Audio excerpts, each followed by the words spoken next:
Barchaga salom, sizlar bilan Sulviya kanalimdan ko'rib turganimdan xursandman. Ikkita variant qilamiz. Tarot raskladimiz nomlanishi sobiq insoningiz qaytadimi? Demak, o'zingizni energiyangizga, sobiq insoningizni ketgan energiyasiga moslashga harakat qiling va biz boshlaymiz. Birinchi variant sizlarni qarshilayman. Sobiq insoningiz qaytadimi?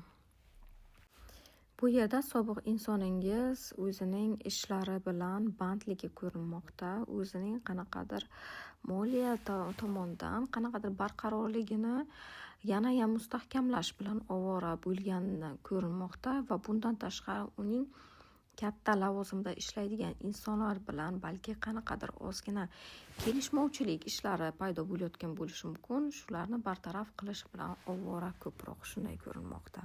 Demak, u o'zining ishlari bilan band. Keling, yana bu insoningiz haqida yana qo'shimcha ma'lumot olishga harakat qilamiz. Qanaqa inson ekan? Bu inson sizdan ketgan inson kartalarimizda ko'rsatmoqda. Hozirda o'zining qanaqadir himoya pozitsiyasida ko'rinmoqda. Haqiqatan ham ba'zi birlaringizga shunday holat bo'lishi mumkinki, bu inson bilan balki turmushingiz bo'lgandir. Bu inson bilan qanaqadir juda bog'liq holatingiz bo'lgan. Bundan tashqari bu inson o'zi energiyasi qanaqadir jo'shqinlab turadigan, tinch emas, qanaqadir bir вспыльчивый deydilar-ku, mana shunaqa jizzaki inson va haqiqatan ham ish joyidan 3-shaxs ko'rinmoqda. Bu inson bilan oilangiz bo'lgan, oilada o'zini juda ham yolg'iz, bog'langan holatda his qilgan va chetdan boshqa 3-ayolni topganga o'xshaydi va bu ayol ish joyidan bo'lishi mumkin ko'pchilik kishiga, shunday ko'rinmoqda. Bu yerda yana bir nechta karta o'sha ish joyini ko'rsatmoqda va bundan tashqari ichki qanaqadir o'zgarish holatlari kelib chiqayotganini ko'rsatmoqda. Bundan tashqari bu inson o'zini sharoitini, o'zini qanday yaxshi his qilayotganmi, yo'qmi, shunga qarab nima desam, holatni o'zgartirishga harakat qilgan. Unga qayerda yaxshi bo'lsa, o'sha tarafga ketishga harakat qilgan va bu holatni u boshqa ayol bilan topgan va o'sha joyga chiqib ketganga o'xshaydi ko'proq. Bundan tashqari bu inson yomon pozitsiyada emas, moliya jihatdan, aksincha pul topishi hammasi yaxshiga o'xshaydi. Ba'zi bir ayollarda bu yerda bu inson bilan o'rtalaringizda farzandlaringiz ham bo'lgan bo'lishi mumkin. Hozirda munosabatingiz birga emassizlar. Hayotingiz sizni o'zgargan. Keyinchalik siz o'zingizni ichki qanaqadir o'zgarish holatlariga kirgansiz. Yo'llaringiz ayrilishgan, lekin siz o'zingiz ustingizda ishlashni davom etganday ko'rinmoqdasiz. Bu yerda sizni energetikangizda katta o'zgarishlar va holatlar ko'rsatilmoqda va sizning hayotingizga umuman olganda boshqa inson kirib kelishi mumkinligini ko'rsatmoqda. Azizlarim, mana shunaqa holat.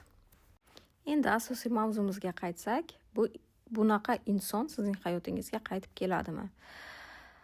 Hozirda siz o'zingizni ko'rsatmoqda. Siz o'zingiz ustingizda ancha yaxshi ishlagansiz shu vaqtgacha. Siz hozir yangi hayot qadam sari tashlamoqdasiz. Hayotingizda aniq hech kim yo'q, lekin sizga romantika bilan keladigan boshqa inson haqiqatan ham ko'rinmoqda keyingi kartalardan. Bu yerda siz o'zingizni ichki hissiyotlaringiz ustida ishlagansiz. Bundan tashqari siz o'zingizni ko'rinishingiz ustida ishlagan bo'lishingiz mumkin.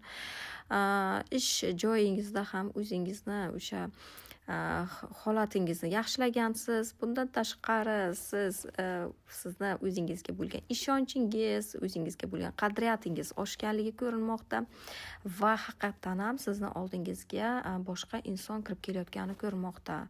Ikkalangizni juda ham o'sha romantika munosabatlari qamrab olishi kutilmoqda hayotingizda, agar bu insonni hali uchratmagan bo'lsangiz.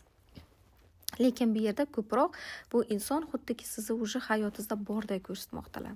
Ko'pincha kartalar shunaqa bo'lishi ham mumkin. birdan kirib kelgan bu inson sizni hayotingizga katta o'zgarishlar, transformatsiyalar bilan kirib kelgan. Bundan tashqari bu inson sizga hattoki moliya jihatdan yordam berish niyati bor. O'rtalaringizdagi munosabatlaringiz teng huquqli bo'ladigan munosabat. Boshqa tomondan ikkalangiz ham juda kuchli lider insonsizlar. Ichki hissiyotingiz bo'yicha ham shunaqa bir-biringizga mos keladiganday ko'rinmoqda sizlar. Bu yerda fikrlashlaringiz tomondan ham bu inson bilan qanaqadir bir xilchin ko'rinishdasizlar, bir-biringizga mos keladigan darajada. Va bu yangi imkoniyat siz uchun. Ozgina sizni fikrlashingiz bilan ichki hissiyotingizda qandaydir bir janjal, to'qnashuv bo'lib qolishi mumkin. Nima qilishni bilmay, chunki agar siz u insonni kutayotgan bo'lsangiz, sobiq insoningizni, yangi kelgan insonga albatta siz u sobiq insoningiz bilan uni tenglashtirishni boshlaysiz. Kerakmi, yo'qmi deb o'ylashni boshlaysiz. Bu yerda sizda ozgina qanday yo'l tutish kerakligi bilan qiyinchilik bo'lishi ko'rinmoqda. Lekin siz baribir o'zingizga mos kelgan bitta qarorga kelishga harakat qilasiz albatta. Chunki siz o'zingiz ham charchab ketgansiz o'sha o'tmishdagi hayotingizda, o'sha o'tmishingizda bo'lgan inson bilan va bu holatlardan tez-tez chiqib ketishga siz o'zingiz hattoki koinotdan iltimos qilganga o'xshaysiz vaqtiga va mana sizga o'sha imkoniyat berilyapti. Siz kutgan inson, hattoki siz uni tushingizda uchrashdan oldin ko'rishingiz ham mumkin. Mana dunyo qarashingizni, umuman butunlay olamingizni o'zgartira oladigan darajada, hattoki kerak bo'lsa ko'chib ketadigan darajada bu inson sizni hayotingizga kirib keladi. Lekin hammasi sizga bog'liq. Bu inson bilan munosabatingiz birga bo'lishingiz ham mumkin yoki bu insondan ketishingiz ham mumkin. Bu tanlash huquqi sizga bog'liq albatta, azizlarim. O'zingizga namoyon kim sizga ko'proq to'g'ri kelishi. Demak, ikkinchi variantga o'tamiz. Ikkinchi variant, sizlarni qarshilayman. Sobiq eringiz qaytib keladimi? Sobiq insoningiz qaytib keladimi?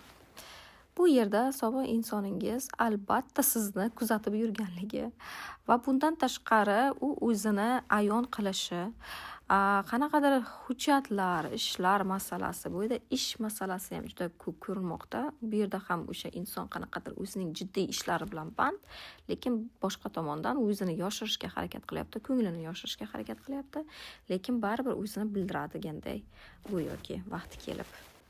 Demak, ikkinchi variant, asosiy signifikatsiyasiga o'tamiz. Bu insoningizni odamlar orasida ishlaydigan, orasida kerakli qanaqadir bir jiddiy masalalar bo'yicha, ish masalasi bo'yicha, bu yerda haqiqatan ham bu inson juda ko'p ish masalasi bilan band inson, o'zining pulini topish yo'li bilan ovora. Bundan tashqari juda ko'p atrofida odamlar bo'lishi mumkin. O'sha odamlar bilan ishlash payida juda ko'p hujjat masalalari bilan bog'liq holatlarni ko'rishi mumkin. Balki bu inson bankirdir. Endi bilmadim. Bu yerda juda ko'p hisob-kitob masalalari ham ko'rinmoqda prosta. Demak, sevgi, muhabbat o'rtalaringizda hali saqlangan, lekin ozgina qanaqadir xafagarchiliklar ham bo'lib o'tgan oralaringizda. Lekin bir-biringizni juda yaxshi ko'rasiz va munosabatlaringiz baribir o'rtalaringizda qandaydir bog'langan holatlaringiz borligini ko'rsatmoqda. Bundan tashqari munosabatingiz yangilanishi mumkin, qaytadan tiklanish imkoniyati ham bor. Bu sizga qanchalik darajada kerakligini o'zingiz qabul qiling, lekin bu yerda munosabatlarni tiklash imkoniyati bor. Bu yerda hamma kartalar shuni ko'rsatmoqda. Albatta bu inson agar siz tomonga harakat qilsa, baribir sizlar bir-biringiz bilan birga bo'lasizlar. Demak, eng asosiysi, endi bizni qiziqtirgan holat, sobiq insoningiz qaytadimi?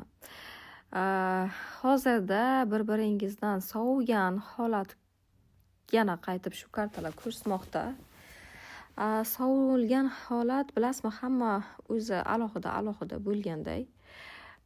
Ko'proq erkak kishi tomonidan bu masala ko'rib chiqilganday, xuddiki bu qaror o'sha aynan sizni erkagingiz tomonidan qabul qilinganday ko'rinmoqda va hozirgi paytda munosabatlaringiz o'rtasida pauza borday. Bundan tashqari bu inson o'zini judayam ranjigan holatda his qilmoqda. Undan tashqari sevgi munosabatga kirishni xohlaydi, sizni o'zini ayol sifatida ko'radi, yaxshi ko'radi. Bu yerda siz judayam ko'rkamli, betakror ayolsiz har tomonlama. Lekin bitta jihati borki, bu yerda uchinchi shaxs paydo bo'lishi mumkin. Uchinchi shaxs paydo bo'lishi aynan sizga iminna boshqa erkak kishi paydo bo'lishi ko'rinmoqda. Bu erkak kishi bilan sevgi, muhabbat hammasi judayam chiroyli romantika holatda ko'rinyapti holat. Bu erkak kishi judayam nozik, judayam hissiyotli, romantik erkak bo'lishi mumkin. Sizni sobiq insoningiz ko'proq qanaqadir bir jizaki holatda xarakterda ko'rinsa, ikkinchi yangi keladigan inson aralaringizga kiradigan bu romantik insonga o'xshab ko'rinmoqda ko'proq. Bundan tashqari siz o'zingiz tanlash huquqiga ega bo'lasiz. Bu yerda aynan qaysi tomonga yo'l olishni sizga imkoniyat beryaptilar. Birinchi o'sha munosabatlarni tugatib, keyingi yangi munosabatga o'tishni yoki bo'lmasa yangi munosabatni boshlamasdan o'sha eski munosabatga qaytish imkoniyatini sizga qandaydir taqdirni o'zi yaratib bermoqda shu holatni. Bundan tashqari siz o'zingiz ko'rinib turibdiki, koinotdan go'yoki iltimos qilgansiz, sizni hayotingiz yaxshilanishini, oila qurishni, o'zingizni yaxshi ko'rgan insoningizni suyukli ayoli bo'lishni va bundan tashqari siz ko'ngildan yaxshi ko'rgan inson yoningizda bo'lishini go'yoki so'ragandaysiz va shu narsani xuddiki koinot eshitganday va sizga o'sha imkoniyatni berayotganday. Bu yerda bilasizmi, agar siz umuman o'sha boshqa ko'nglingizni og'ritgan o'sha sobiq insoningizdan yopilib yoki bo'lmasa yangi munosabatga boshqa inson bilan kirmoqchi bo'lsangiz, bu yerda judayam taqdiriy o'zgarishlar kutilmoqda. Balki o'zgarishlar hattoki o'sha ko'chish bilan bog'liq ham bo'lishi mumkin.